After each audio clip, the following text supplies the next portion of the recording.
Hey guys, it's Julia and welcome back to my channel, and for today's video I'm going to be talking about some of my favorite classics. I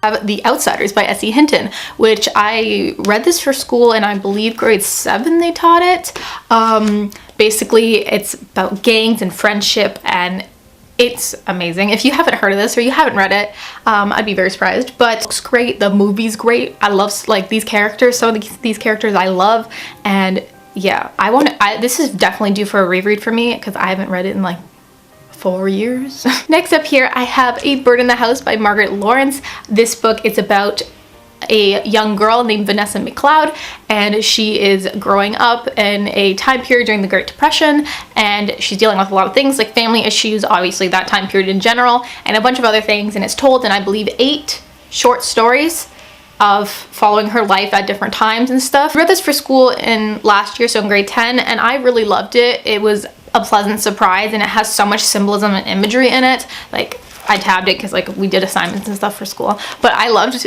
learning about this book and learning about these characters, so I think this one is definitely a good classic if you're interested.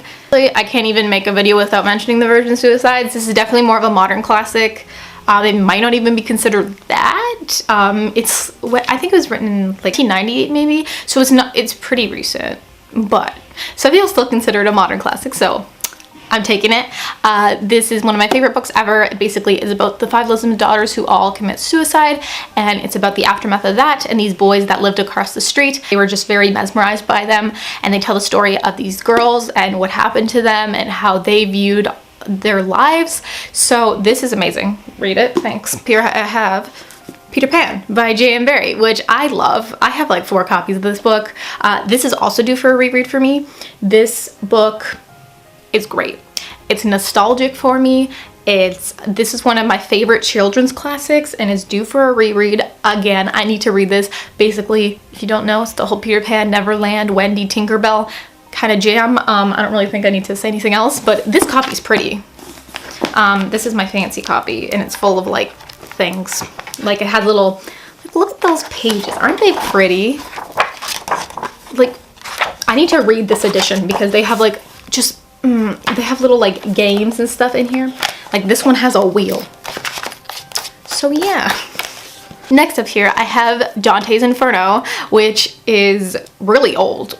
It's before Shakespeare's time, and when I read this I loved it. If you're into dark literature, read this. It's about this guy who travels through hell, and there's I believe 9 circles of hell if I remember correctly, and like as you get to the bottom, like Satan's at the bottom, and it gets worse as you go down, and like each circle is like a different type of sinner. So it's really good. It's a play. It's great. If you like dark things, read this. Next up here I have Great Expectations by Charles Dickens, which this one I really enjoyed. I read it last year, the year before, I don't know. This is about a young boy named Pip who has experiences with an escaped convict, and he's trying to help him out, and then there's this young girl that he likes, and it's just, there's so much to do with, like, there's so much going on with this book. It talks about wealth, and it talks about so many different topics, and you see Pip as he grows up and everything like that. It wouldn't be a classics video without mentioning some Shakespeare, so I have The Merchant of Venice and Othello, both by Shakespeare of course. The Merchant of Venice was my first read by him. It's a comedy, one of my favorite books of last year. Yeah, it was really good. And then I have Othello, which I read this year and absolutely loved. Like, I think I liked it better than The Merchant of Venice.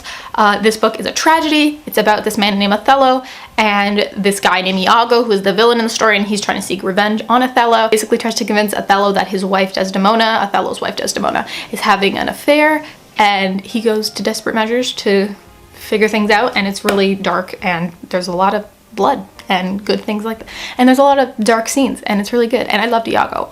Yes. Next up here I have Ariel by Sylvia Plath. This is a poetry collection, and I would need to read the bell jar so bad, but this book I loved. This is everything. I think my favorite one, what was my favorite? Oh, Lady Lazarus was my favorite story. I literally quote it all the time, and I have like a painting thingy there. I made a spelling mistake. Don't look at it, it's fine. But it's a quote from Lady Lazarus. I think Sylvia Plath has beautiful writing. You can tell how you can tell that she went through a ton of crap So, and her writing is just so dark, and if you like dark reads, this is great. If you like poetry, this is also great. So yeah, I grabbed To Kill a Mockingbird, but that one. Next up here, I have a recent read, and that is The Catcher in the Rye by J.D. Salinger. This book was surprising, and I liked it a lot more than I thought I would. Basically, it's about this man, and he keeps getting kicked out of school, and he's going through a lot of things at the moment, and it basically follows his life. This book deals with like depression and things like that. Just really were reading this raw, dark story, and I could really feel for the main character. And I know a lot of people didn't like him, which is like a flaw with this book because some people don't like him. But if you can personally like relate to him in some way, or you just like him in general, you'll enjoy the book. So last but not least, I have Lolita by Vladimir Nabokov. This was so good. The writing was amazing. Basically, this is about an older man who falls for a 12-year-old girl at the time, and it's about what happens there. It's very controversial. There's obviously some trigger warnings involved in this book, but the writing was amazing. The character was creepy, but I learned a lot from him, and he was really interesting to follow, and I need to reread this ASAP. I just read it last month, but I want to reread it so bad. So I ordered another copy of this book on the book depository, so I'm waiting for that book to come, and I'm hoping to like, you know, tab that one. So yeah, this was great. There you guys have it. Those were some of my favorite classics. Let me know some of yours down below and your thoughts on classics, and if you enjoy them or if you don't or whatever, let me know. Make sure to subscribe if you're new here, and make sure to click the notification bell to be notified for when I post new videos and all that sort of stuff, and I will see you all super soon with a new video. Bye!